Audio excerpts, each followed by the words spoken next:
ಪ್ರಸಾದ್ ರವರಿಗೆ 11ನೇ ದಿನದ ಶ್ರದ್ಧಾಂಜಲಿ ಕಾರ್ಯಕ್ರಮ, ಮೊಂಬತ್ತಿ ಮೆರವಣಿಗೆ ಹಾಗೂ ಅನ್ನ ಸಂತರ್ಪಣೆ. ಚಾಮರಾಜನಗರ ಜಿಲ್ಲೆಯ ಯಳಂದೂರು ತಾಲೂಕಿನ ಗುಂಬಳ್ಳಿ ಗ್ರಾಮದ ದಲಿತ ಸಮುದಾಯದ ಬಡಾವಣೆಯಲ್ಲಿ ಮಾಜಿ ಸಂಸದ ಹಾಗೂ ದಲಿತ ನಾಯಕ ವಿ. ಶ್ರೀನಿವಾಸ್ ಪ್ರಸಾದ್ ರವರಿಗೆ 11ನೇ ದಿನದ ಶ್ರದ್ಧಾಂಜಲಿ ಸಲ್ಲಿಸುವ ಕಾರ್ಯಕ್ರಮವನ್ನು ಹಮ್ಮಿಕೊಳ್ಳಲಾಗಿತ್ತು. ಗ್ರಾಮದಲ್ಲಿ ಪ್ರಸಾದ್ ಅವರ ಬೃಹತ್ ಭಾವಚಿತ್ರಕ್ಕೆ ಮುಖಂಡರು ಹಾಗೂ ಯುವಕರು ಪುಷ್ಪಾರ್ಚನೆ ಸಲ್ಲಿಸಿ ಮೌನಾಚರಣೆ ಮಾಡಿದರು. ನಂತರ ಮಧ್ಯಾಹ್ನದಿಂದ ಅಂಬೇಡ್ಕರ್ ಸಮುದಾಯ ಭವನದಲ್ಲಿ ಅನ್ನ ಸಂತರ್ಪಣೆ ಕಾರ್ಯವನ್ನು ಮಾಡಿದರು.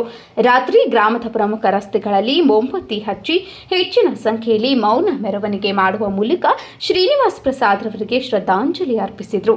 ಈ ಸಂದರ್ಭದಲ್ಲಿ ಗ್ರಾಮದ ಯುವಕ ನವೀನ್ ರವರು ಮಾತನಾಡಿ, ಡಾಕ್ಟರ್ ಬಾಬಾ ಸಾಹೇಬ್ ಅಂಬೇಡ್ಕರ್ ಅವರ ಆದರ್ಶವನ್ನು ತಮ್ಮ ಎದೆಯೊಳಗೆ ಏಳಿಸಿಕೊಂಡು ಶೋಷಿತರ ಬದುಕನ್ನು ಪಾವನಗೊಳಿಸಿದ ಪುಣ್ಯಾತ್ಮ ಬಾಬಾ ಸಾಹೇಬರ ಕಷ್ಟಕರ ಬದುಕಿ ನಮಗೆಂದು ಸುಖಕರವಾಗಿದೆ ಎಂದು ತಾವು ಬದುಕಿರುವ ತನಕವೂ ಹೇಳುತ್ತಾ, ಪ್ರತಿಯೊಬ್ಬರೂ ಅಂಬೇಡ್ಕರ್ ಅವರನ್ನು ಆರಾಧಿಸುವುದಕ್ಕಿಂತ ಹೆಚ್ಚಾಗಿ ಅವರ ತತ್ವಾದರ್ಶಗಳನ್ನು ಅನುಸರಿಸಬೇಕೆಂದು ಶೋಷಿತ ಸಮುದಾಯದಲ್ಲಿ ಜಾಗೃತಿಕ ದೀಪ ಹಚ್ಚಿದರು.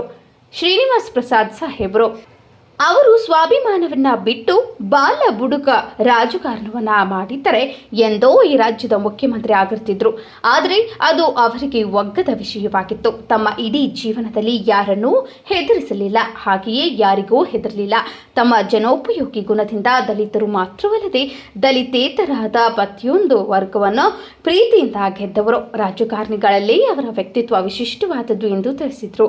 ಈ ಸಂದರ್ಭದಲ್ಲಿ ಗ್ರಾಮದ ದಲಿತ ಸಮುದಾಯದ ಯಜಮಾನರು, ಮುಖಂಡರು, ಮಹಿಳೆಯರು, ಯುವಕರು, ವಿದ್ಯಾರ್ಥಿಗಳು, ಅಂಬೇಡ್ಕರ ಯುವಕ ಸಂಘದ ಪದಾಧಿಕಾರಿಗಳು ಹಾಗೂ ಸಾರ್ವಜನಿಕರು ಹಾಜರಿದ್ದರು.